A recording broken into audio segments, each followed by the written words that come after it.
Some people are extremely afraid of being in debt because they hear stuff like, debt is bad, debt is evil, debt will ruin your life, stay far, far away from debt.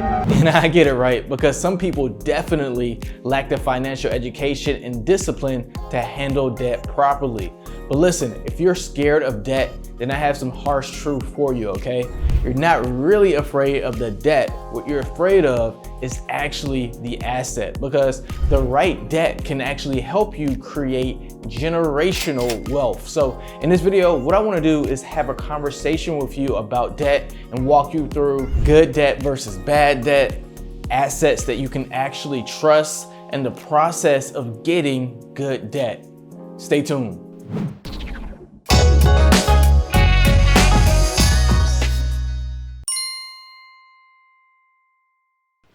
Hey there, and welcome to our channel. I'm Sean with Life Accounting, the accounting company that helps you save on taxes and build more wealth. Okay, now today, I really need your support, okay? Please like this video because I'm sure people who are afraid of debt or hate debt will disagree with some of the things I have to say in this video. And as always, I'm going to put the timestamps down below in the description so that you can skip to the part that you want to learn the most about if you choose to. Okay, let's go ahead and dive in with number one. What is bad debt? Now let's take a step back and define what is debt. Well, debt is something, usually money, that is obligated to one party, the debtor, to pay another party, the creditor. Now, there are usually two types of debt that many people don't know about, and that is good debt and bad debt. Bad debt is what most people worry about. It's when you go into debt to buy something like a consumer good or a consumer service that offers little to no financial value, because consumer goods or consumer services will likely not produce any future income or cash flow and often depreciates in value, meaning the debt will outweigh the value of the asset. So when you go into debt to buy something like designer clothing, yes, okay, those clothes do have value and you could later resell them. But in the meantime, the designer clothes will likely decline in value and not produce any additional income to be able to service or make the debt payments.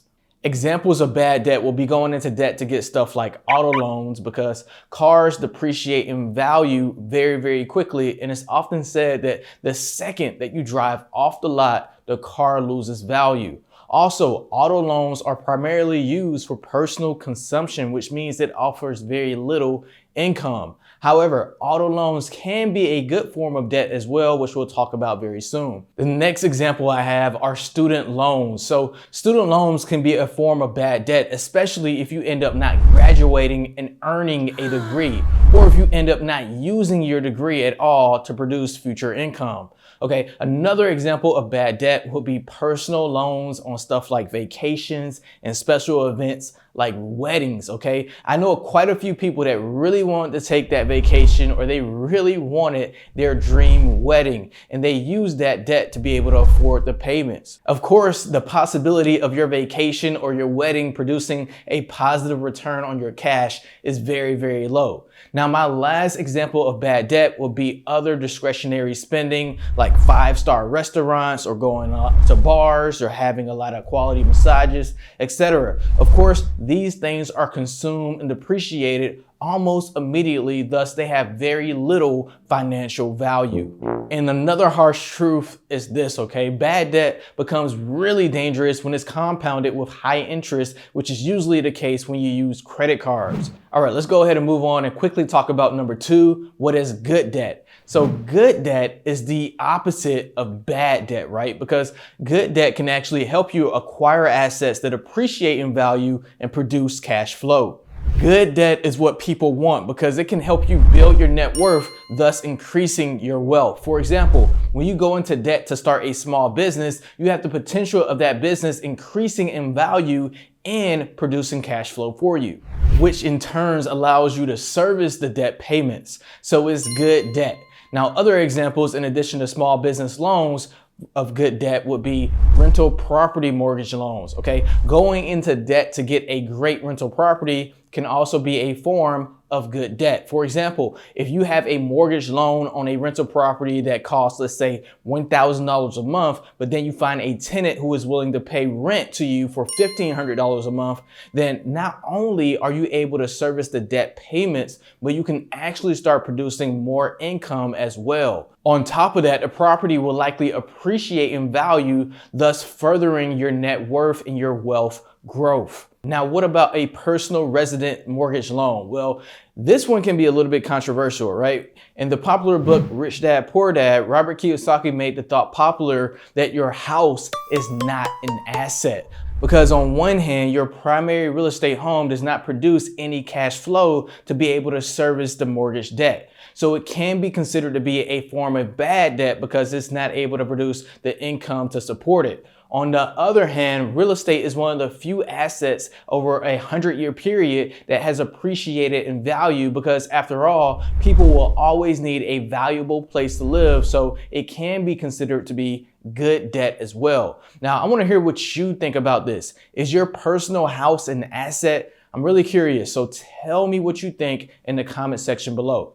Okay, my next example of good debt would be student loans. Now, I know, right? I just mentioned that this could be a form of bad debt, but here's the thing, okay? If the student loan can be directly correlated with you getting a better income, then student debt is actually producing income and allowing you to service the debt payments.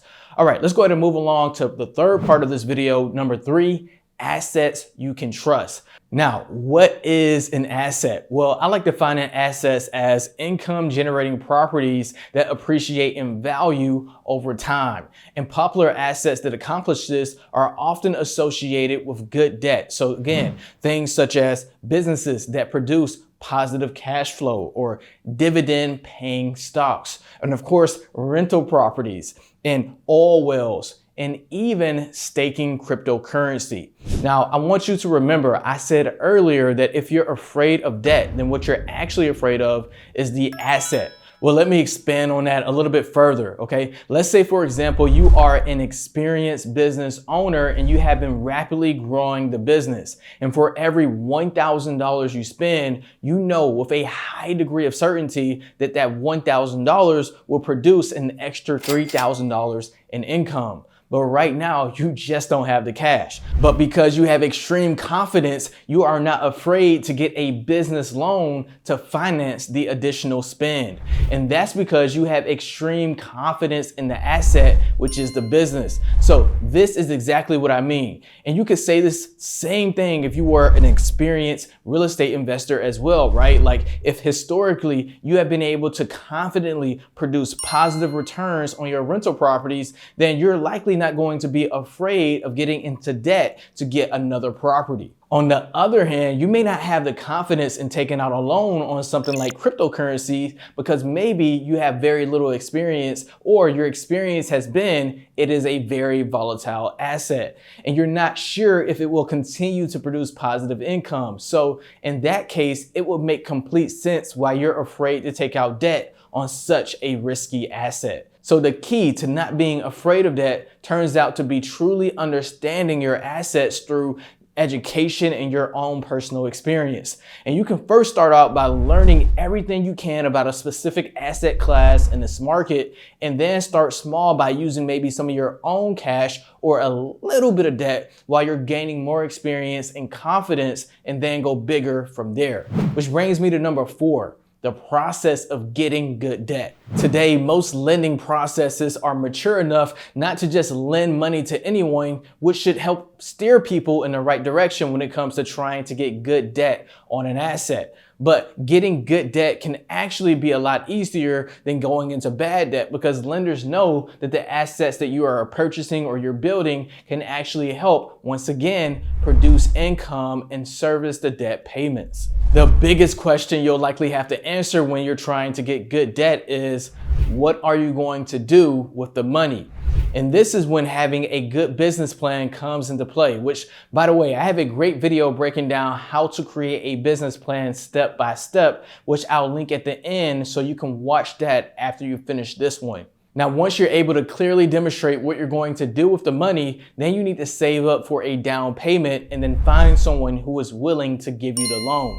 The source of the loan doesn't matter as much as the asset you're purchasing, but examples of good debt loans will be from places like SBA loans, traditional bank loans, personal loans, credit cards, and so on. Now, before we wrap up, I have one very important note, and that is understanding the risk. No matter how confident that you are in an asset, you should always note that there are risks associated with investing. There's always a chance, regardless of how educated you are or how experienced that you are, that you could lose all your money and then some.